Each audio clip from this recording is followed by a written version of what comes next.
Iran ने Israel का satellite station तबाह कर दिया है। मैंने आपसे कहा था कि इजराइल का बड़ा नुकसान हो रहा है।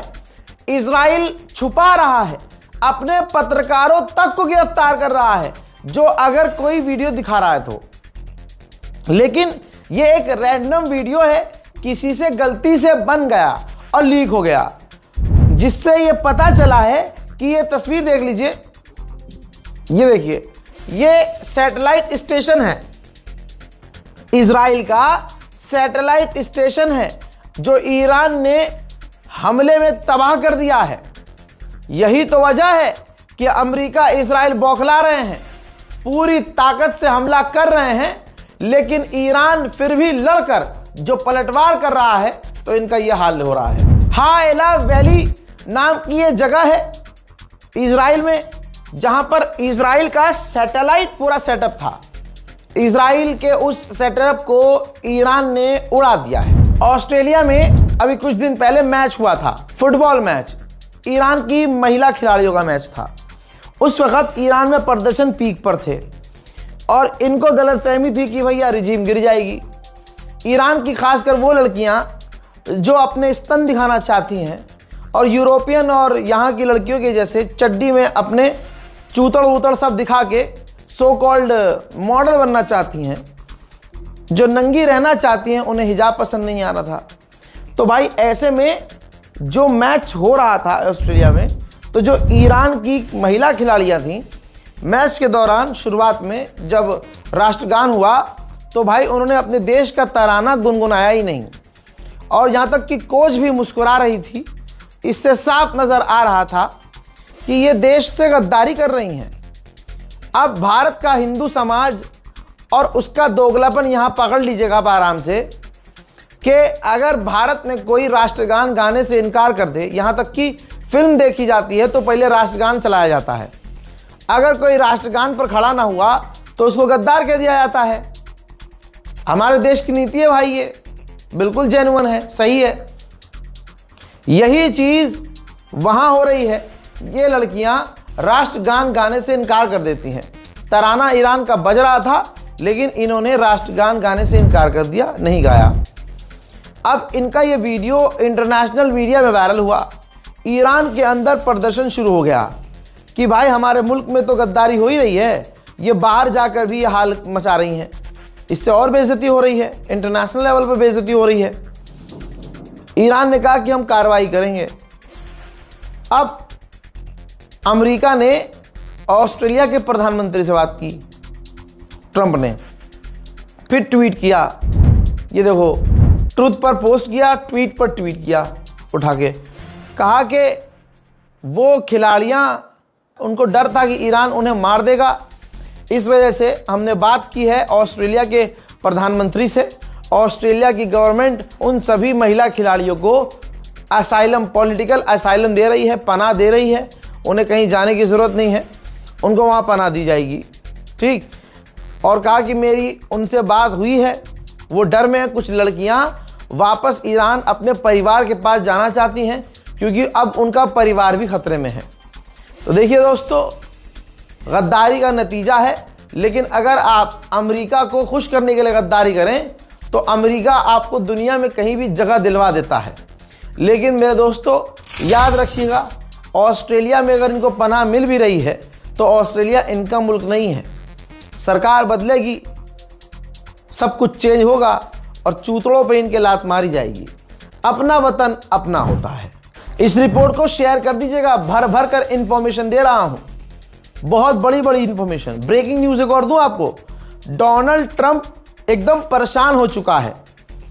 ईरान के अधिकारियों ने बताया है और ऑफिशियली जानकारी दी है कि डोनाल्ड ट्रंप अब अड़ोस पड़ोस के देशों से कह रहा है कि ईरान से बात करो। ईरान से कांटेक्ट करने की, हमारे आला अधिकारियों से कांटेक्ट करने की कोशिश ट्रंप कर रहा है, लेकिन हम उनसे बात नहीं कर रहे हैं। और अब डोनाल्ड ट्रंप पड़ोसी देशों से कह रहा है कि ईरान से बातचीत करो। दोस्तों, दो तरह की बातें हैं। देखिए, ईरान ने स्टेशन तबाह किया है, जो मैंने आपको वीडियो दिखाया था, देख लीजिए दोबारा, इजराइल के अंदर। देखिए, तबाह तो हुआ है, एक बात कंफर्म है, इजराइल का सैटेलाइट स्टेशन तबाह हुआ है, ये कंफर्म है। लेकिन अभी अभी मेरे पास खबर आ रही है कि हो सकता है ये हिजबुल्लाह ने किया हो। अब ये हो सकता है हिजबुल्लाह ने किया हो या ईरान ने किया हो। मेन मुद्दे की बात यह है कि इजराइल का सैटेलाइट स्टेशन तबाह हुआ है। फ्रांस के राष्ट्रपति इमैनुअल मैक्रोन ने कहा कि मेरा मानना है ये जंग अभी कुछ हफ्ते और चलेगी। मेरा मानना ये भी है कि सिर्फ बमबारी कर देने से कहीं की रिजीम चेंज नहीं हो सकती। Nous nous mettons en situation de pouvoir durer et je pense que rien n'indique que cette guerre cessera dans les jours à venir. Et donc cette guerre, je pense, durera à coup sûr dans cette phase intense, en tout cas plusieurs jours, peut-être plusieurs semaines.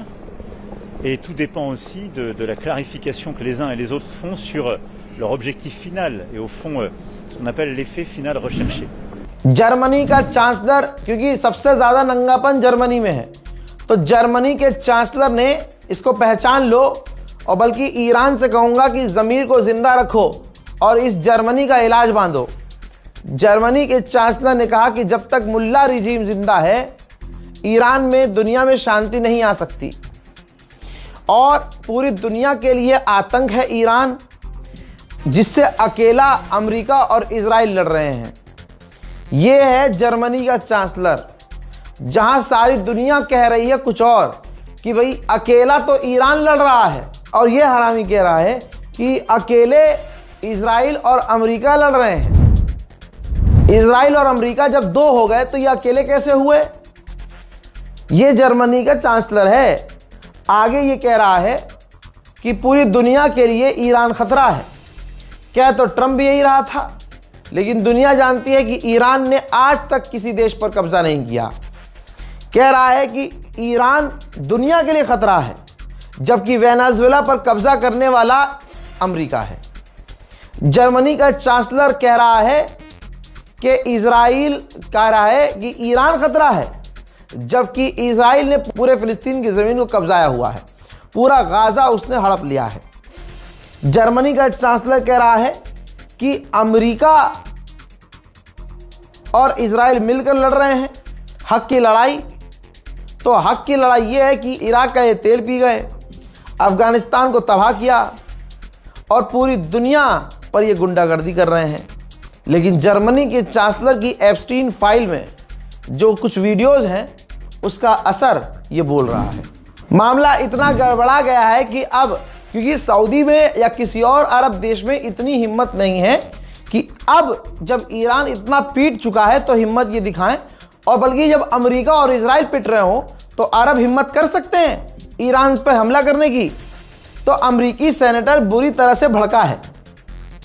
उसने कहा है कि हमें Saudi अरब से अपने relation के बारे में ठीक से सोचना होगा कि इनसे रिश्ते हमें रखने हैं कि नहीं, क्योंकि सऊदी अरब लगातार मना कर रहा है हमारी इस जंग को ज्वाइन करने से, बल्कि सऊदी अरब हमारे साथ मिलकर इस ऑपरेशन को पूरा करना नहीं चाहता।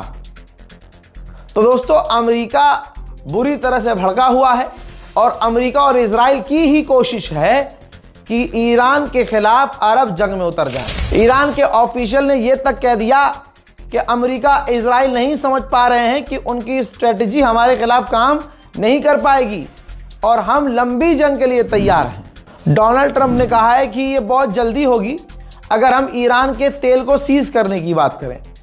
हज़रात याद रखिएगा, ट्रंप और इजराइल के किसी बयान पर भरोसा मत कीजिएगा। मिसाइल चाहे तुर्की पर हिजबुल्लाह ने दागी हो या ईरान ने, खबर कंफर्म है कि तुर्की के अंदर जो तुर्की गवर्नमेंट है उसने ईरान के एम्बेसडर को समन कर लिया है।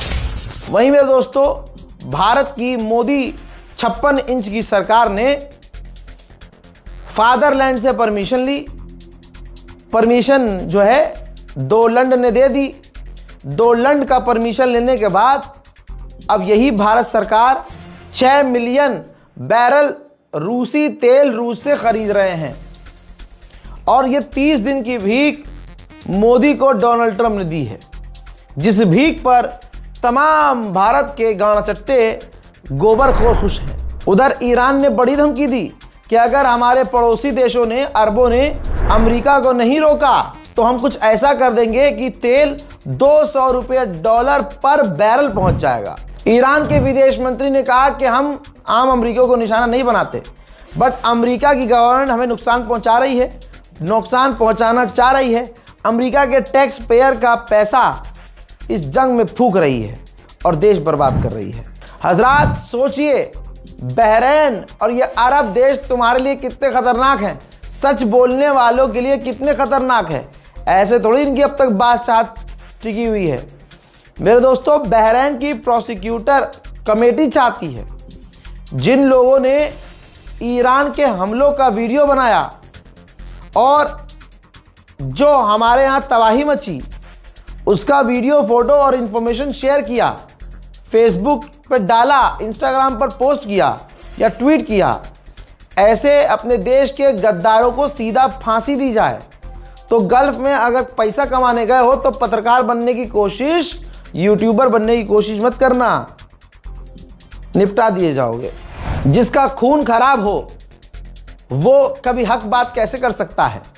सीरिया के राष्ट्रपति पूर्व ISIS आतंकी ने ईरान के हमलों की जो सऊदी पर किए और दूसरे अरब देशों पर किए उसकी निंदा की और कहा कि हम हिजबुल्लाह से लड़ने को तैयार हैं और लेबनान में जो हिजबुल्लाह कर रहा है हम उसके खिलाफ हैं।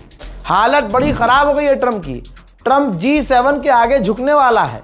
G7 देशों से बात करके उनसे कहने वाला है कि आपके जो ऑयल रिजर्व हैं आप उन्हें खोल दीजिए ताकि तेल के दाम ऊपर ना जाएं।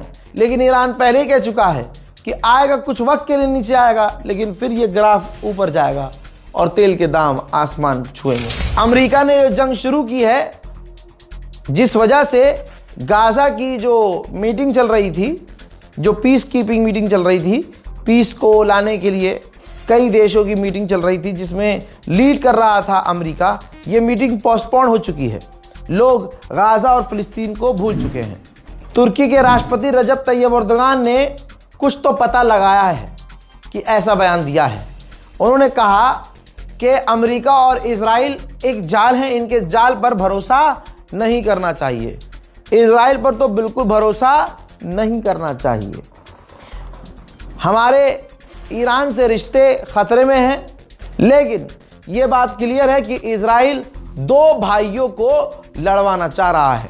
ये तुर्की के राष्ट्रपति रजब तैयब एर्दोगान ने कहा है। फायदा तो पुतिन उठा रहे हैं। पुतिन ने मीटिंग की और कहा कि स्ट्रेट ऑफ हॉर्मुज़ पूरी तरह से बंद है। अगर यूरोप हमसे तमीज़ और ढंग से बात करते हैं तो हम यूरोप को तेल सप्लाई करने को तैयार हैं। अब ईरान की गवर्नमेंट के सपोर्ट में 24-24 घंटे ईरान की जनता सड़कों पर तेहरान में प्रदर्शन कर रही है।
अमेरिकी ऑफिशियल ने ऐसी बात बताई है कि जिससे अमेरिका की जो हवा निकली है वो आपको महसूस होगा। अमेरिकी ऑफिशियल ने कहा है कि ईरान ने एक्टिव कर दिया है विदेशों में अपने स्लीपर सेल्स, जिसकी वजह से अब अमेरिकी लोगों को, इजरायली लोगों को खतरा बढ़ गया है। रजब तैयब एर्दोगान ने कहा कि 10 दिन इस जंग को हो चुके हैं, 1,500 से ज़्यादा ईरान में मौतें हो चुकी हैं, 10,000 लोग घायल हैं और 300 बच्चे मारे जा चुके हैं। इजराइल की असलियत है और ज़बरदस्ती ईरान पर हमला किया गया है। हज़रात मोहतरम, फ़िलहाल के अपडेट में इतना ही। इस रिपोर्ट को शेयर कीजिए, इंतज़ार कीजिए मेरे अगले अपडेट का। तब तक के लिए जय हिंद।